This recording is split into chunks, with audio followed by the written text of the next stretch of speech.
Sizlere 6. Hrant Dink anısına düzenlediğimiz İnsan Hakları ve İfade Özgürlüğü konulu konuşmaya hoş geldiniz diyerek bu toplantıyı açmak istiyorum. Tarih, sosyoloji, siyaset bilim ve uluslararası ilişkiler bölümleri tarafından ortaklaşa düzenleniyor bu konuşmalar. İlk konuşma 2008 yılında Hrant Dink anısına yapılmıştı. Dink bütün hayatı boyunca ifade özgürlüğü ve insan haklarını savundu bu ülkede. Konferanslar o dönemin rektörü olan Sayın Profesör Ayşe Soysal'ın desteğiyle başladı ve daha sonra Profesör Doktor Kadri Özçaldıran ve şimdi de yeni rektörümüz Profesör Doktor Gülay Barbarosoğlu tarafından desteklendi bu konuşmalar. Kendilerine çok teşekkür ederiz. Yaptıkları katkılardan ötürü bu konferansları mümkün kıldıkları için kendilerine teşekkürler. Şimdi Profesör Doktor Gülay Barbarosoğlu'nu davet etmek istiyorum. Açılış konuşmasını yapacak kendileri.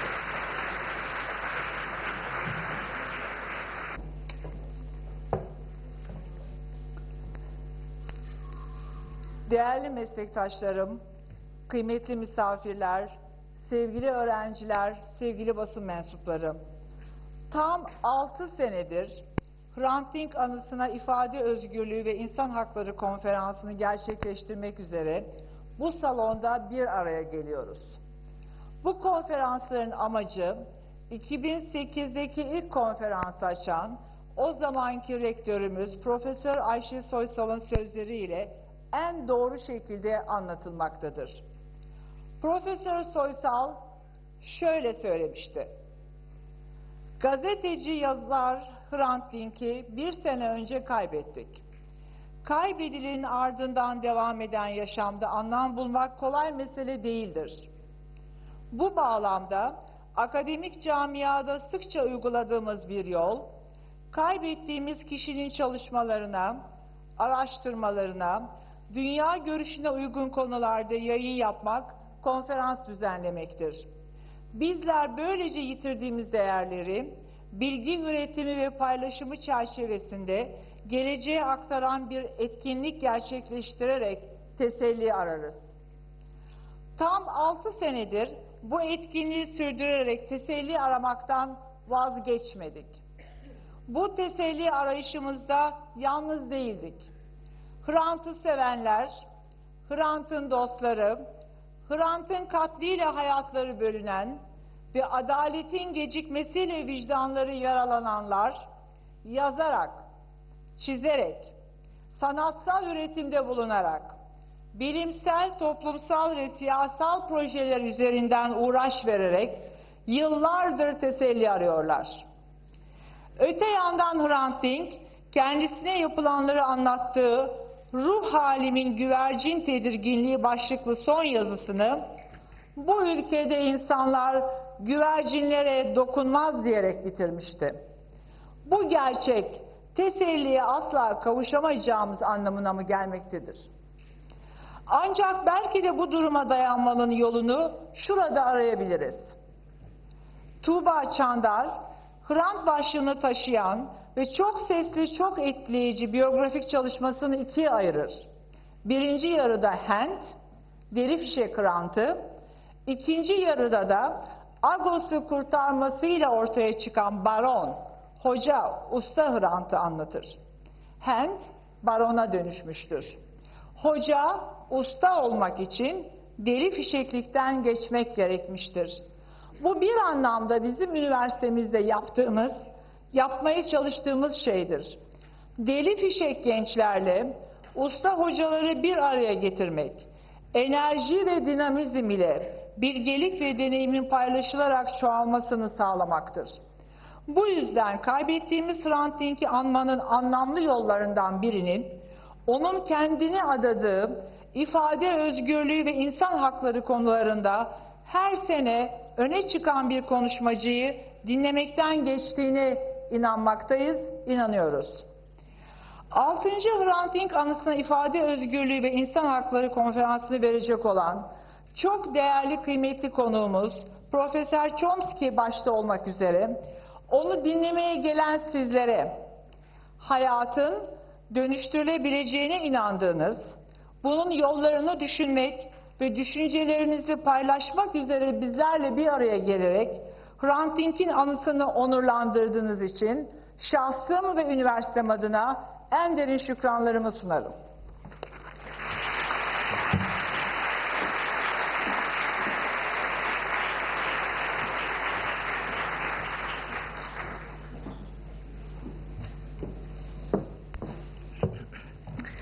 It is an honor to present our highly respected guest speaker today. Professor Chomsky is a professor of linguistics at the Massachusetts Institute of Technology in the United States and a critically engaged public intellectual.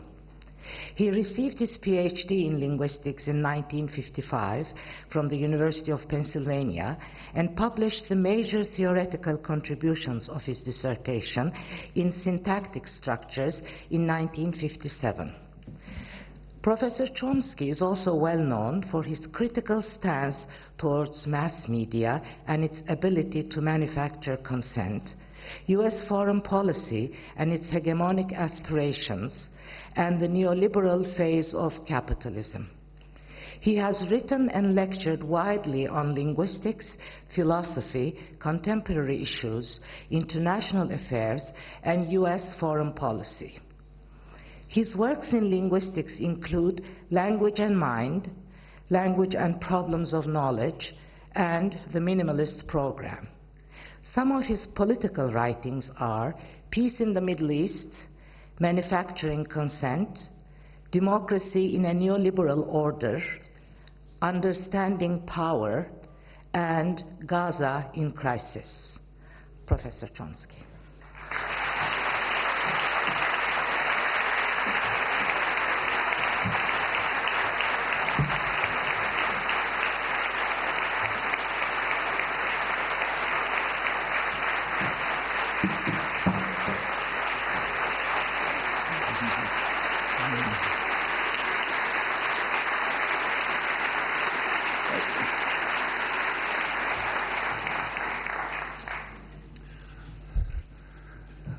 A year ago, tens of thousands of people marched through the streets of Istanbul and other Turkish cities commemorating the anniversary of the murder of Hrant Dink and protesting the limited sentences administered by the courts. Shortly before that, I was able to attend a freedom of speech conference in Istanbul, and I was once again deeply impressed by the Turkish journalists and others who have been carrying forward the work of this brave martyr for freedom, taking up his legacy of exposing and protesting crimes of state, and in the face of a very considerable threat. It's a tradition of which Turkey should be very proud. Actually, I know of nothing like it anywhere else. An inspiring example is the recipient of the Hrant Dink Award a few months ago, the heroic scholar Ismail Basikci, the first award he was willing to accept of the many who had been offered him, yet another tribute to his remarkable courage and integrity. As his travail reveals, the task is not an easy one. Many have endured harsh imprisonment or worse for defending freedom and human rights. As the year 2012 came to an end, the organization Reporters Without Borders published its annual roundup of repression of journalists throughout the world. Along with it, they released a special report on Turkey entitled Turkey, World's Biggest Prison for Journalists. The report was based on an intensive study which concluded, I'll quote it, that the number of detained journalists is unprecedented since the end of military rule, mostly representatives of Kurdish media. That's one aspect of the rising repression more generally, which you know a lot more about than I do. That's sad news in itself, but also because there did appear to be a notable progress in protection of civil and human rights in the early years of the millennium. I was able to visit a few times during that period and was pleased to see it and hoped it would go on. It was a hopeful departure from the horrors of the 1990s. And it's also sad news because Turkey is positioned to play a highly constructive role in the emerging world system, but will be unable to do so unless it can get its own house in order. It's always important to remember that direct attacks are only the most obvious means of constraining free expression, and in fact probably not the most effective ones. It's much more effective to constrain thought itself within narrow bounds. That's a lesson that's long been understood by the sophisticated propaganda systems in the more free societies. Their very explicit goal is to ensure that the mass of the population will be what are called spectators, not participants in action in determining policies, and consent to what is being done to them. They have also called upon the schools, the universities, the churches, other institutions to carry out their responsibility for what they call indoctrination of the young. Their words, not mine. And one crucial component of these exercises, is for the practitioners themselves, the self-styled responsible intellectuals, to internalize the framework of established doctrine so that alternatives are not just unspoken but are unimaginable.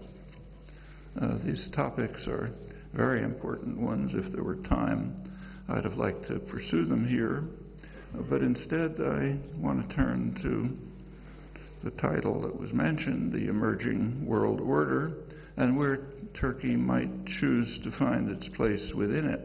And it is a choice. There are many options. The emerging world order is a major concern among foreign policy elites. The central theme of discussion and debate throughout the West is what's called America's decline, as power continues its long shift from east to west, now supposedly across the Pacific to the rising giants, China and India. The range of opinion and the shared assumptions are revealed very well in the year-end editions of the most prestigious of U.S. establishment journals, the Journal of Foreign Affairs, the Journal of the Council on Foreign Relations.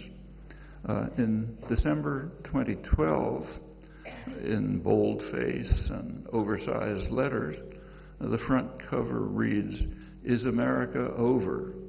question. The lead article calls for retrenchment in what are called the humanitarian missions abroad that are consuming the country's wealth so as to arrest America's decline and to impede the inexorable shift of power to China and maybe India. A year later, in the same journal, December 2012, the first one was 2011, this is 2012, the lead article questioned whether retrenchment is the right policy, but accepted the other assumptions. And the two contributions at opposite ends of the spectrum, the mainstream spectrum, share common ground. Both take it for granted, I'm quoting them, that U.S. policies have been guided by certain constants to advance security, prosperity, and liberty. And they also take for granted that during the Cold War, these commitments served primarily to prevent the encroachment of Soviet power, so that therefore force and subversion are automatically justified on grounds of self-defense. Disagreement on these basic doctrines is so slight that it's considered unnecessary to provide evidence or to consider alternative views. Actually, it's not very difficult to find ample reason to question these doctrines. That's an inquiry assisted by the fact that the United States is an unusually open society, so that we have access to a rich record of internal planning.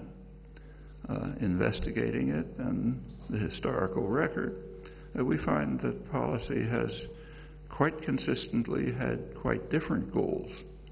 The primary concern has always been loss of control.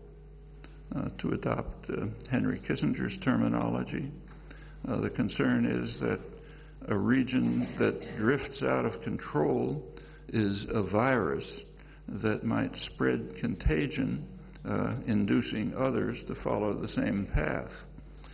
Informally, that's called the domino theory. That doctrine is an authentic constant. It underlies U.S.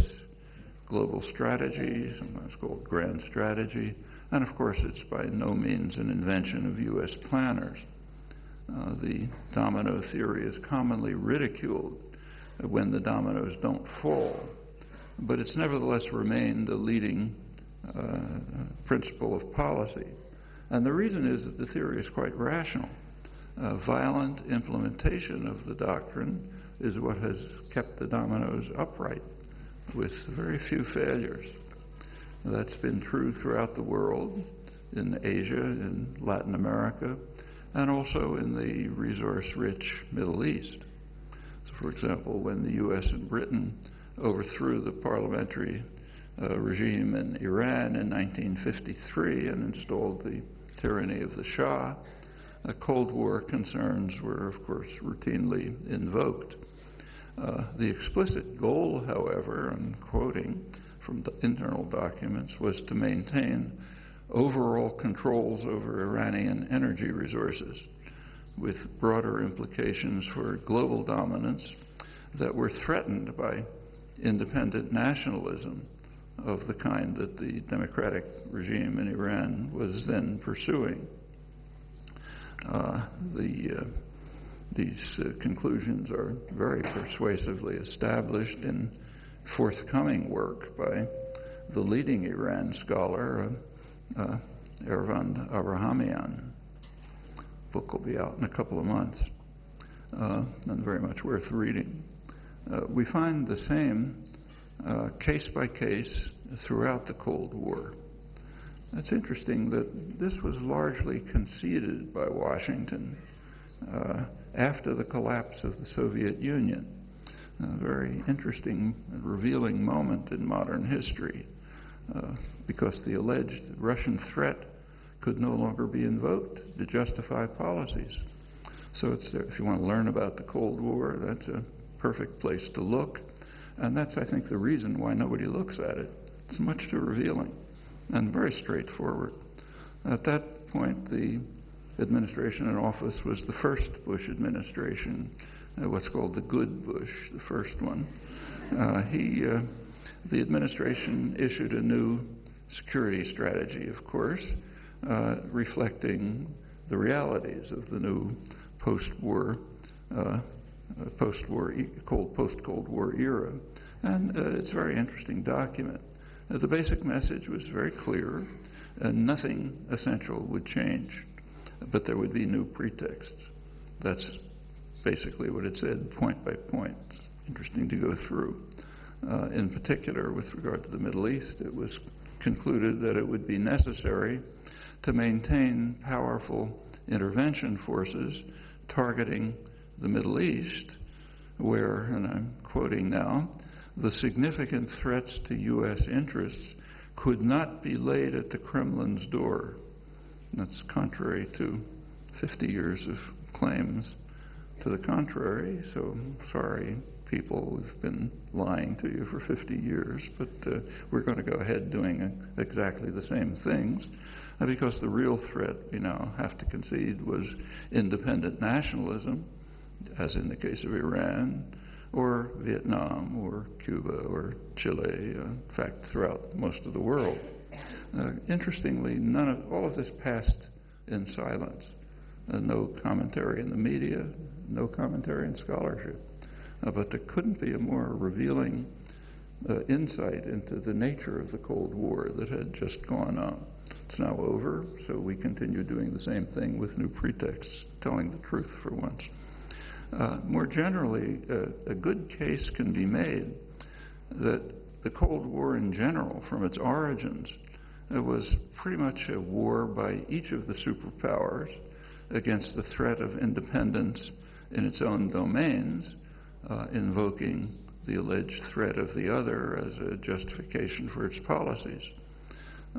For the lesser power in Moscow, that meant Eastern Europe, the traditional invasion route. For the dominant superpower in Washington, it meant pretty much the world. But although this is quite well supported by the historical and documentary record, ideas like this are excluded from consideration. They're not criticized or condemned, they're just unthinkable, the best way to restrict independent thought. Occasionally there has been some notice of this quite traditional pattern, sometimes been called our conformist obedience to those in power, referring to the intellectual classes. The great humorist and political critic Mark Twain once observed that it is by the goodness of God that in our country we have those three unspeakably precious things: freedom of speech, freedom of conscience, and the prudence never to practice either of them. But such honesty is pretty rare. A more common stance is, in scholarship is to invoke what's called American exceptionalism. It's the thesis that planners succumb to what's called Wilsonian idealism, Woodrow Wilson's idealism. Actually, President Wilson's public discourse was indeed idealistic. But if you look at practice and internal discussion, the picture is quite different. He was one of the most brutal interventionists, and his famous concept of self-determination, if you look closely, was very sharply restricted. It excluded those who he said were at low stages of civilization. That incidentally included all of the Ottoman territories, where these poor people must be given friendly protection, guidance, and assistance by the colonial powers that had cared for them so scrupulously. That was particularly true for the mandates granted to the colonial powers in the former Ottoman Empire. They did have provisions for attending, the words were for attending to the consent and wishes of the people concerned. These were noted, but they were an object of ridicule, open ridicule, by the colonial masters, both in their words and, of course, in their actions. Wilson's Secretary of State, Robert Lansing, recognized in private discussion that the idealistic flourishes were a mere rhetorical cover. Policies are based on selfishness alone, he informed President Wilson. His words, the United States considers its own interests.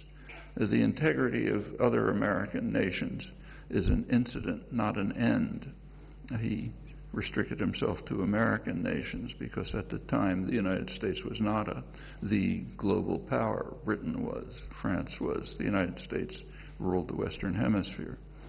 The president agreed with this, but he advised that it would be impolitic to say it publicly. In contrast, for the victims, it's of great importance to understand these traditional practices and attitudes, which have not changed. It should also be added that there's nothing at all exceptional about American exceptionalism. It's probably close to a historical universal. It includes the worst monsters, Nazism, Stalinism, fascist Japan, most disgraceful days of imperial crimes. The rhetoric was always very uplifting and noble. There is something exceptional about American exceptionalism, namely it's taken seriously, and it's a staple of scholarship and public discourse, but that's only a reflection of prevailing power and our conformist subservience to those in power. The American decline that now elicits such concern is quite an important feature of world order, but there's a lot of exaggeration about the potential role of China and India. Don't have time to go into that. It's not, the decline, however, is not a recent phenomenon. It traces back to the end of World War II. That's when the United States reached the peak of its power. In fact, power without any precedent in world history. At that time, the U.S. literally had half the world's wealth and incomparable security and global reach. Planners were naturally well aware of this, of the enormous disparity of power between the United States and everyone else, and they intended to keep it that way. The basic viewpoint was outlined, frankly, in internal documents, including a major state paper of 1948. It was written by one of the architects of the New World Order, the respected statesman and scholar George Kennan. Was a moderate dove within the planning spectrum. In fact, he was later kicked out of the Truman administration because he was considered not harsh enough for this hard world. In his document, Kennan observed that the central policy goal must be, I'm quoting it now, must be to maintain the position of disparity that separates our enormous wealth from the poverty of others. To achieve that goal, he went on, we should cease to talk about vague and unreal objectives such as human rights, the raising of the living standards, and democratization, and we must deal in straight power concepts, not hampered by idealistic slogans about altruism and world benefaction. That's in our talk to ourselves, of course, to others. We continue to talk that way. Rhetoric aside, the principle is the same as Wilson. Others remain an incident, not an end, and that remains the case.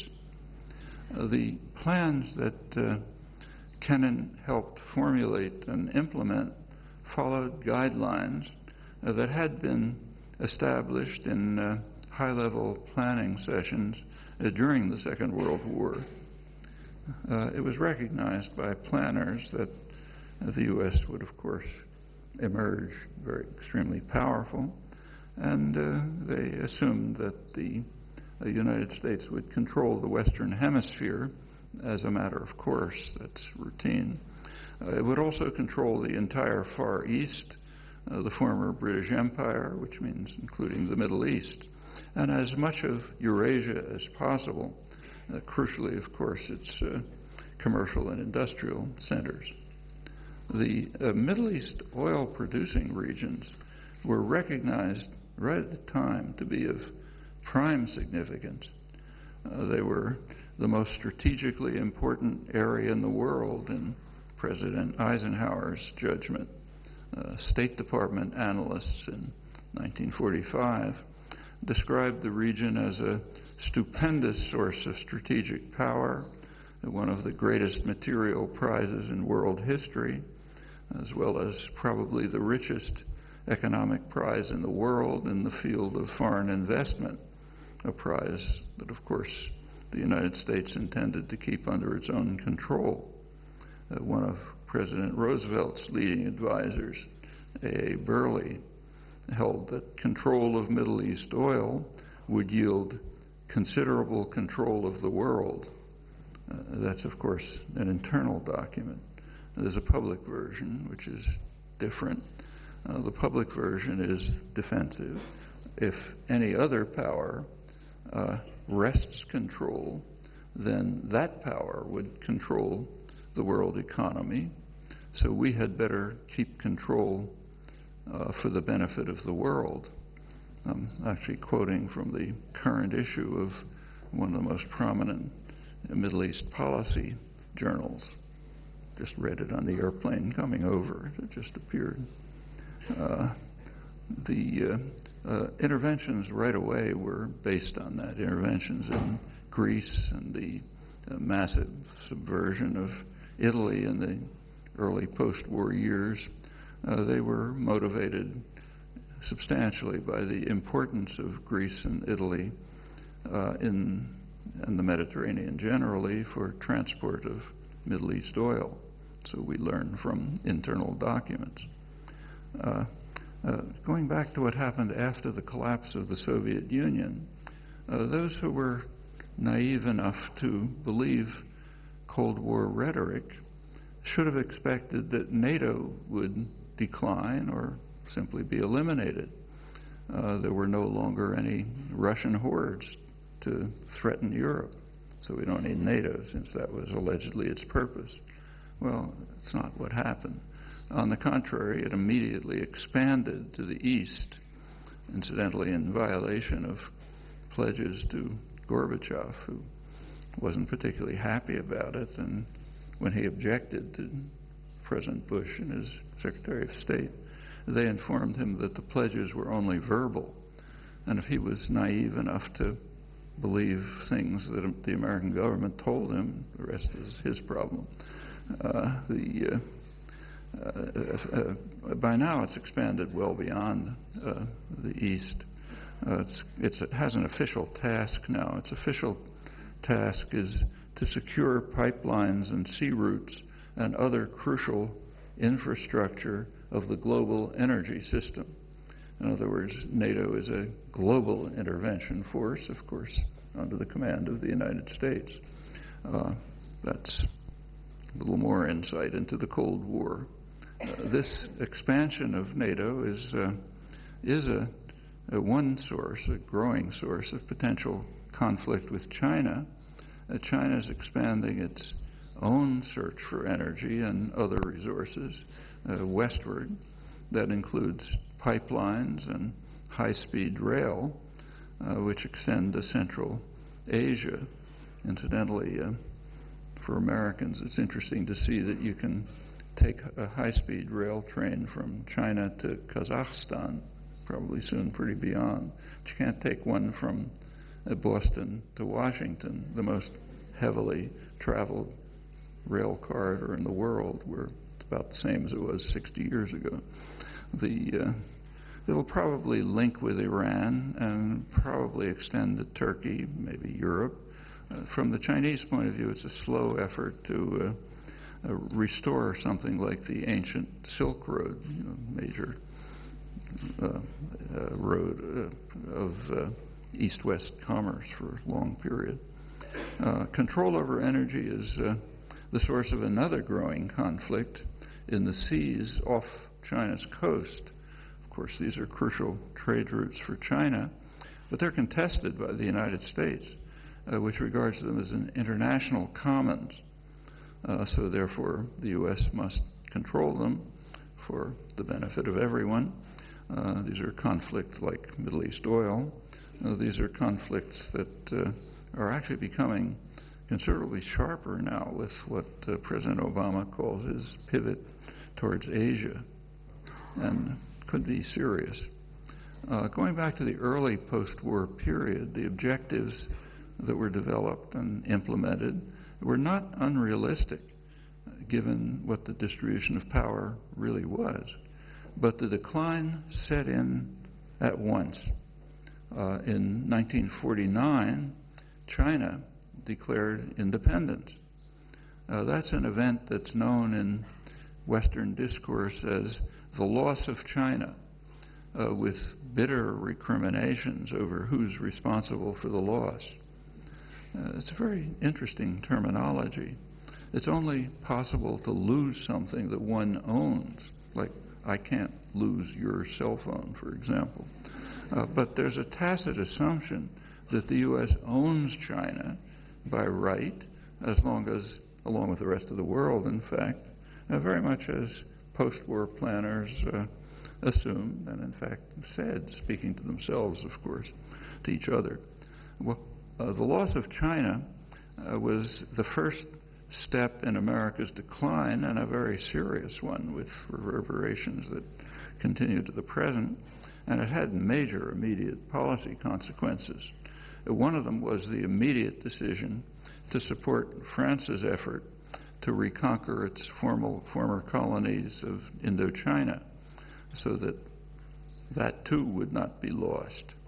The concern again was not Indochina itself, but rather the virus effect.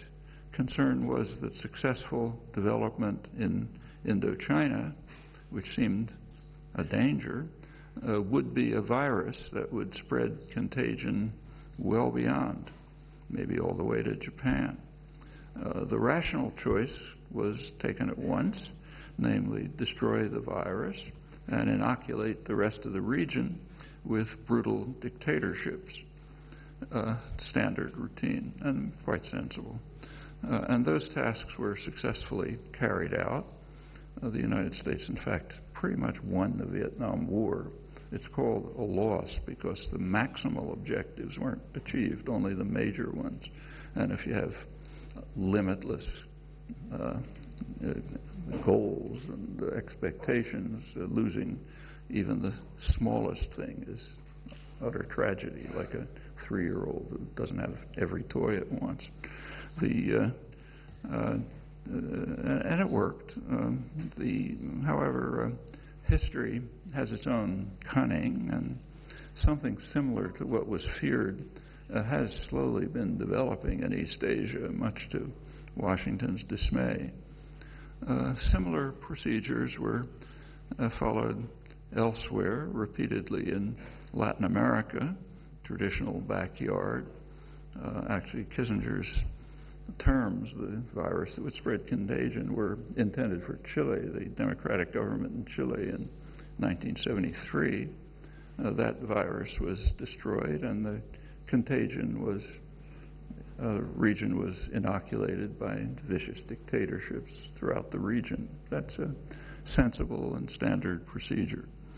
Also in the Arab world, where what was of primary concern to planners was the threat of secular nationalism. That's led them fairly consistently to support radical Islamic fundamentalism to counter secular nationalism. The British did exactly the same thing, incidentally. One highly significant case is June 1967. Israel performed a great service for the United States and its Saudi ally. Saudi Arabia, of course, is the center of messianic radical extremism. The target was Nasser's Egypt. That was the great enemy of the West and the Saudi kingdom. The two were, in fact, at war at the time in Yemen. And it was at that point that U.S.-Israeli relations were established in their current form in recognition of the service and its significance. Now, the reasons were explained clearly by planners and other influential figures, including the U.S. Senate's leading specialist on oil and oil in the Middle East, influential Democrat Henry Jackson. He explained that U.S. dominance of the Middle East is safeguarded by, quoting him, the strength and Western orientation of Israel on the Mediterranean and Iran, then under the Shah, on the Persian Gulf, two reliable friends of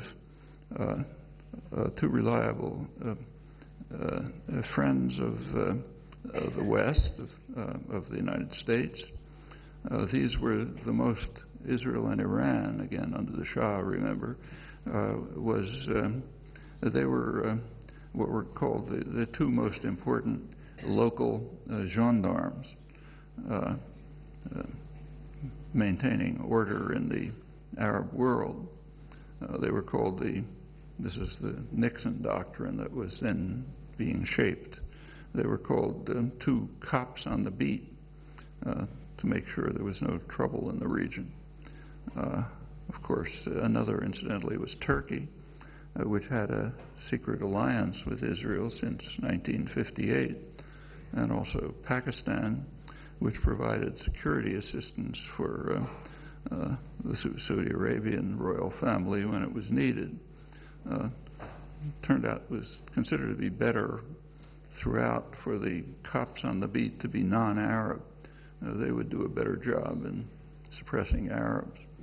Of course, there's also police headquarters, which is in Washington, naturally, and there's a branch office in London, which can be called upon when needed. It's a general picture of control of the region. Well, despite many victories in destroying viruses and blocking contagion, American decline continued. By 1970, the U.S. share of world wealth had declined to about 25%. It's roughly where it remains. It's still colossal, but far below the end of World War II when it was 50%. By then, the industrial world was what's called tripolar. U.S.-based North America, German-based Europe, and East Asia, which already by 1970 was the most dynamic industrial region of the world. At the time it was Japan-based. By now it includes the former Japanese colonies, Taiwan and South Korea, and more recently China, which still is a kind of an assembly plant for the larger and more advanced industrial economies on its periphery, and for the United States and Europe.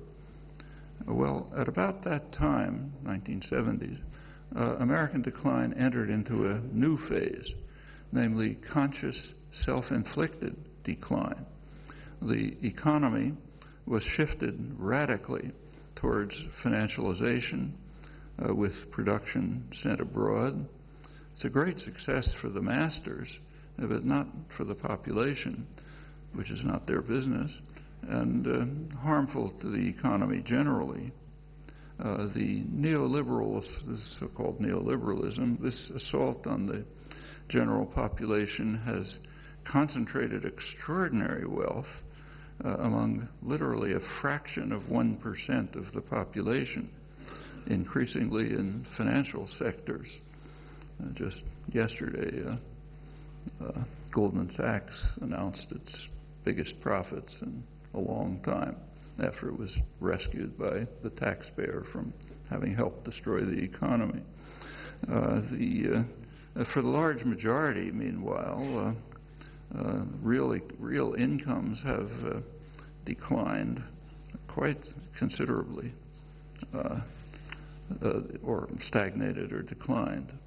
This concentration of wealth has an automatic consequence. It concentrates political power, which closely reflects wealth. The public so increasingly is marginalized. By now, the marginalization of the public is so extreme that estimated 70% of the population have no influence at all on government policy. Recent research in professional political science demonstrates this quite persuasively, and in fact significant influence is concentrated at the very peak of the radically unequal income pyramid. Meanwhile, Ronald Reagan's reckless fiscal policies shifted the United States very quickly from being the world's leading creditor to the world's leading debtor, with primarily to Japan. The last couple of years recently been surpassed by China. Meanwhile, losses continued to mount elsewhere. In the past decade, for the first time in 500 years, South America has taken steps to free itself from Western domination, literally since the conquistadors arrived. It's a development of historic importance, a very serious blow to U.S. imperial power. The region, South America, had suffered very severely from the neoliberal policies of the so-called Washington Consensus, and recently it's sought with some success to dismantle them. The countries have begun to move towards integration for the first time, and they've begun to address some of the terrible internal problems of potentially very rich societies ruled by very small, tiny, Europeanized elites, mostly white, extreme wealth, islands of extreme wealth in a sea of awful misery. The South American countries have also succeeded in throwing out every U.S. military base and also of eliminating IMF controls. It's quite an achievement. The traditional backyard is no more. Even more serious than that, for the reasons I've already mentioned, would be loss of the so-called MENA countries, Middle East, North Africa. The Arab Spring, which is another development of historic importance, that might portend at least a partial loss of MENA. And that would be very serious for imperial power, the United States in particular. And the U.S. and its allies have tried very hard to prevent that outcome, and so far with a certain degree of success. The policies towards the popular uprisings keep very closely to standard traditional guidelines, support the forces that are most amenable to U.S. influence and control. So in the case of favored dictators, support them as long as they can maintain control, as in the oil states, the crucial ones, no problems there. When that's no longer possible, then discard the dictator and try to restore the old regime as fully as possible. That's what's happened in Egypt and Tunisia. The general pattern is very familiar. It takes genius to miss it. There's case after case over the years. Somoza in Nicaragua, Duvalier in Haiti, Marcos in the Philippines, Suharto in Indonesia, just case after case. Support the favored dictator as long as possible. When it becomes impossible, if, say, the army turns against him, then call on the intellectual classes to produce impressive rhetoric about your love of democracy, and then try to restore the old regime. That's what we're seeing right now in the MENA countries. There's one case, Libya. There, the three traditional imperial powers virtually isolated. There was almost no support for it in the world. They intervened by force in violation of a UN resolution, which they claimed to be observing, to participate in a rebellion to overthrow a dictator who actually was a friend, but he was unreliable and mercurial. And good idea to get rid of him. That would open the way, it's expected, to a more efficient control of Libya's vast resources, and also quite important to reverse growing Chinese penetration. They were all kicked out. And it's also hoped, I suppose, that this would provide a base for the Africa Command. So far it hasn't found a base. The U.S. Command for Africa is still in Germany, but they'd like to move it to Africa somewhere. The African countries don't want it. And the consequences of this have, in the last weeks, extended to Northwest Africa, particularly Mali. But that's not likely to be the end. Looks like it's going to go on. Meanwhile, the Syrian horror story remains in flux. As far as policy goes, there have been very few surprises during the Arab Spring. It goes on pretty much as predicted, as always, and so does the rhetoric, which has nothing to do with what's happening. The outcomes, however, are a different matter. They're still quite uncertain. Well, one leading concern throughout in the MENA countries in the Arab Spring is to reduce what's regarded as the major threat, namely the threat of functioning democracy. In a functioning democracy, popular opinion will significantly influence policy. That's what democracy is supposed to mean.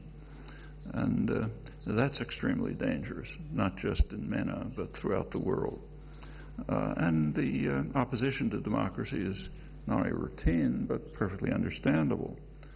In the case of the MENA countries, you can understand exactly why the West is so dedicated to preventing democracy. Just take a look at the studies of public opinion, which are undertaken by the leading U.S. polling agencies routinely. They quickly explain the Western fear of democracy in these countries. The studies reveal that large majorities, overwhelming majorities, regard Israel and the United States as the greatest threats they face. They don't like Iran for all kind of traditional reasons, but they don't consider it a major threat. In fact, many, and in the case of some polls, substantial majorities, think the region would be more secure if Iran had nuclear weapons to balance U.S. and Israeli power. And these are hardly policies that the U.S. wants to see implemented, as would happen if functioning democracy were to develop. So, of course, there's plenty of talk about our passionate love for democracy, but it's about as convincing as Stalin's talk about how he loved democracy, which he produced constantly. The difference, as I said, is that when the United States does it, it's taken seriously. Well, despite Washington's recent pivot to Asia, the Middle East and the surrounding regions are certain to remain a central focus of U.S. and international engagement. This will, of course, involve Turkey. That much was very starkly exhibited in the final presidential debate, U.S. presidential debate last October. That debate was devoted to foreign policy. The country that was, two countries were mentioned. Really only two countries were mentioned. Others had passing mention.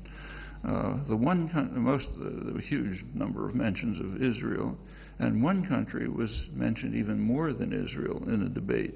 Now, that was Iran. The press reported, covering the debate, that Iran is seen by, I'm quoting, by most nations in the Middle East as the gravest security threat in the region, if not the world. Quoting from the Wall Street Journal, but that was standard interpretation. And in fact, that's what was said in the debate. Well, when commentators, political or others, refer to most nations in the Middle East, they're referring to the dictators and not the populations. So it could be that the dictators have that opinion, but the populations don't. They have totally different opinion. However, the populations are inconsequential. They don't count. And that is another indication of the profound fear of democracy. If the dictators are with us and if they have control, we don't have to worry about the rest. We don't even mention them. The presidential candidates were in virtually full agreement on these matters. On Israel, they were in agreement in emphasizing their unlimited devotion to it, and on Iran, they were in agreement that it is the gravest threat to world peace. They differed slightly on the timing of the resort to war to end the threat, but not much else. Well, with regard to that, several questions arise at once, questions that are almost never raised, but are perfectly obvious ones. One question is, what exactly is the perceived threat of Iran? And the second question is, whatever that threat is, how can it be addressed? Well, on the first question, what's the threat? There actually is an authoritative answer, though it's not reported. It's given by U.S. intelligence and the Pentagon in their regular presentations to the U.S. Congress on global security. What they report is that Iran is not a military threat. It has little capacity to deploy force. Its strategic doctrine is defensive, designed to deter invasion long enough for diplomacy to set in. They conclude that if Iran is developing nuclear weapons, which they do not know, that would be part of their deterrent strategy. U.S. officials, incidentally, understand very well why Iran might want to develop a nuclear deterrent. Their understanding is expressed very clearly by the influential CIA veteran Bruce Riedel, who's directed President Obama's review of Afghan policy and a major advisor on Middle East planning. He says, if I were an Iranian national security planner, I would want nuclear weapons as a deterrent. The reasons are too obvious to elaborate. Deterrence, however, is an intolerable option in the eyes of those who take for granted that they control the world by right and therefore cannot tolerate any deterrent to exercise of that right. Well, there's a further Iranian crime. It's seeking to extend its influence to neighboring countries. There's a technical term for that. It's called destabilizing them. In contrast, when the U.S. invades and destroys Iran's neighbors, that's called stabilizing them. There's no need to comment on the consequences of stabilization. And there is another crime of Iran's, which is also mentioned. It's supporting forces that resist Israeli aggression and violence, forces which, incidentally, happen to have won the recent elections, but that, again, is inconsequential. Well, that answers the first question, what's the Iranian threat? And it leaves us with a second, what can be done about it? Well, with regard to Iranian nuclear programs, there are some pretty clear solutions. One involves Turkey. It would be to renew the Tehran Agreement of May 2010. You'll recall that at that time, Iran accepted a joint Turkish-Brazilian proposal to send low-enriched uranium to Turkey, while the nuclear powers would satisfy Iran's needs for its medical reactors, so no need to enrich. Perfectly simple solution, ends whatever the problem is supposed to be. Actually, it's such a simple solution that the proposal had in fact been suggested by President Obama. However, as soon as Iran accepted, Washington immediately rejected the proposal very angrily and insisted instead on harsher sanctions. Meanwhile, U.S. officials and also the media bitterly condemned Turkey and Brazil for solving the problem. The United States refused to accept yes for an answer. It was the reaction of Mohammed El-Baradei, the former head of the International Atomic Energy Agency. The issues, however, remain, and Turkey could join with the non-aligned movement, that's most of the world, and others who seek a peaceful resolution. One very straightforward way to move towards it, and of course not discussed. There's a broader approach to the problem, and that would be to establish a nuclear weapons-free zone in the region. Now, that's an idea that has overwhelming international support and has had for years. It's initiated mainly by the Arab states. The support is so overwhelming that Washington has been compelled to express its formal agreement to them. There was an opportunity to carry the program forward a couple of weeks ago, last month in December. There was an international conference scheduled in Finland to take steps towards implementation of this idea. Israel indicated that it would not attend, but in November, Iran announced that it would attend. A few days later, President Obama canceled the conference. The Arab states and the non-aligned movement said they would proceed anyway, but not going to be easy over U.S. objections. There is a core issue, of course, and that is that the United States will not permit Israel's nuclear weapons to be subject to discussion or, of course, inspection. Well, a few days after Obama canceled the conference, the UN General Assembly passed a resolution calling on Israel to join the Non-Proliferation Treaty. It passed 174 to 6. Israel was, of course, one of the no votes, and it was joined by the United States, Canada, Palau, Micronesia, a couple of Pacific dependencies. Right after that, the United States proceeded to carry out a nuclear weapons test. Once again, it banned international inspectors from the test site. Shortly after that, a meeting took place under the auspices of the Washington Institute for Near East Policy. That's an offshoot of the Israeli lobby, which is taken seriously by the press and regarded as a main source of information, objective information. There was an enthusiastic report about the conference in the Israeli press.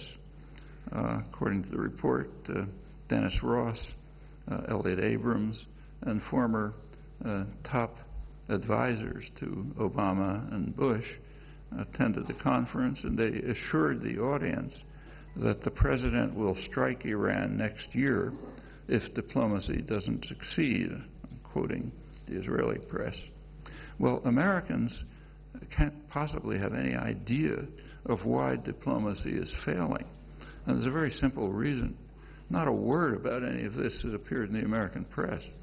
Everything I've just reviewed, total silence.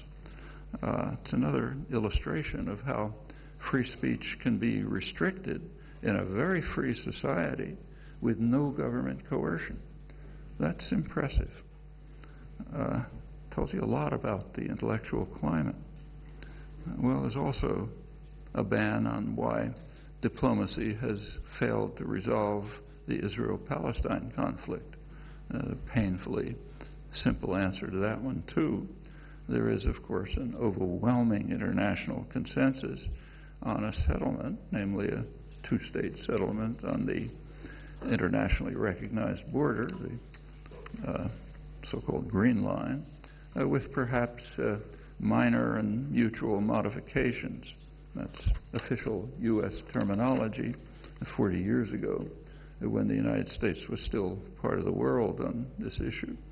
But that outcome has been blocked for 35 years by Washington, ever since the first U.S. veto of the proposal at the Security Council in January 1976.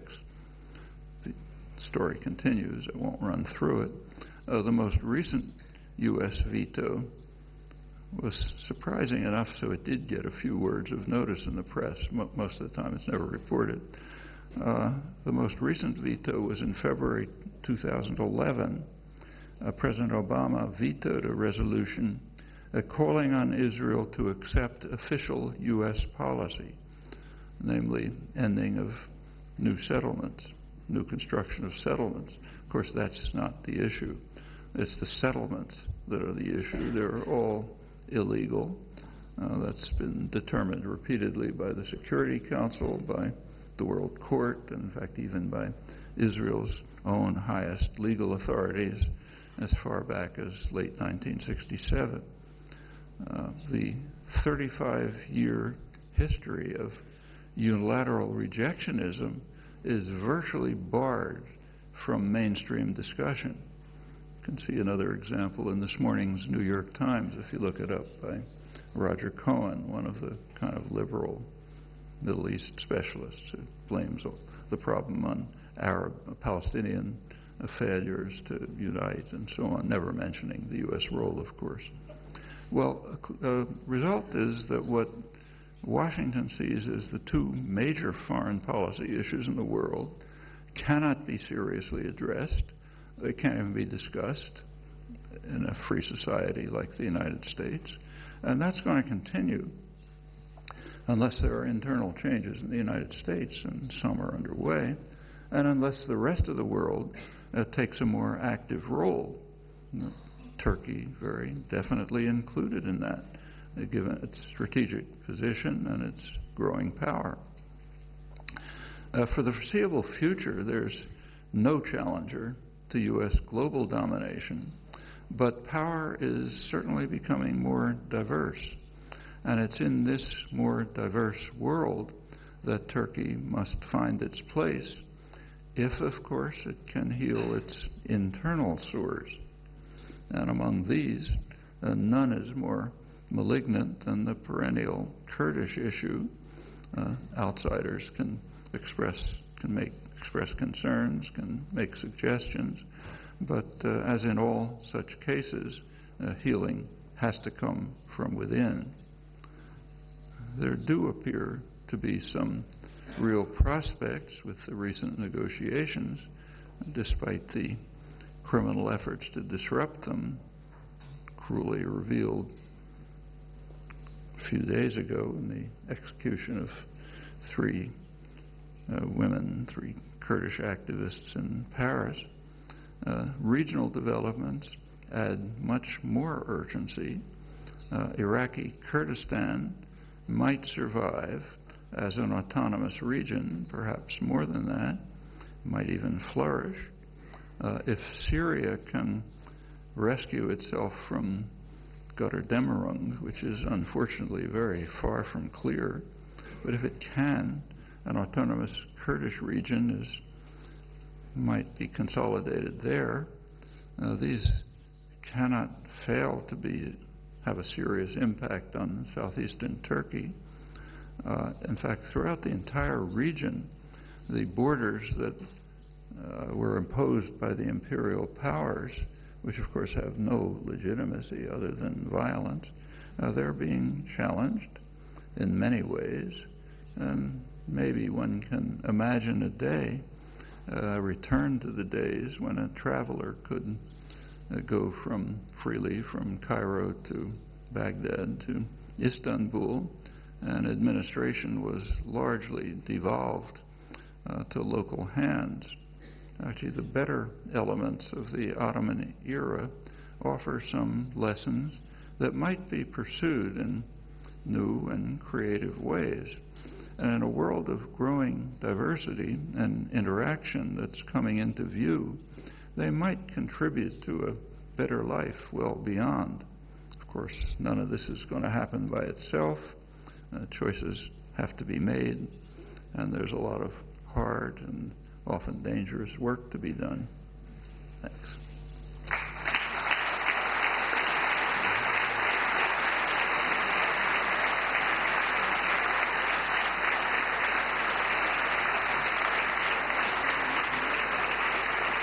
Thanks.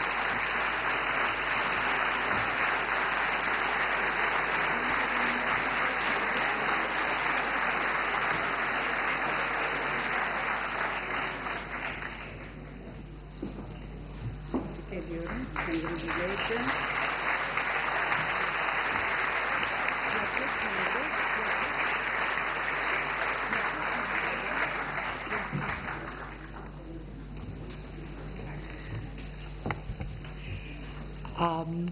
Now Raquel Dink was supposed to present a plaquette of the Hrant Dink Foundation to Professor Chomsky, but we seem to have lost the plaquette. So.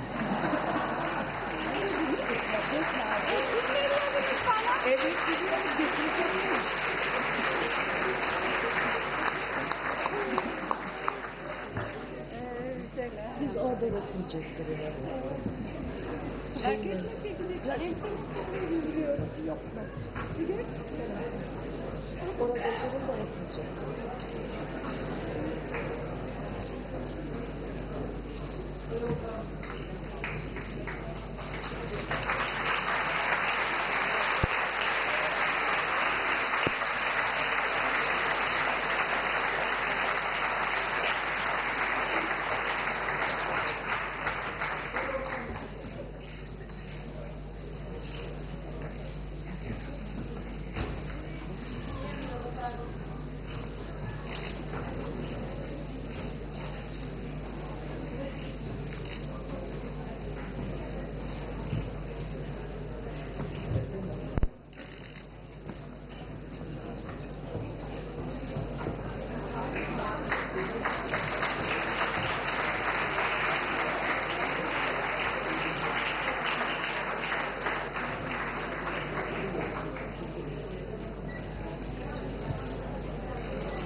Before we finish, I would like to thank İlgi İletişim for providing the simultaneous translation equipment and the Department of Translation Studies at Boğaziçi University for their contribution to translation.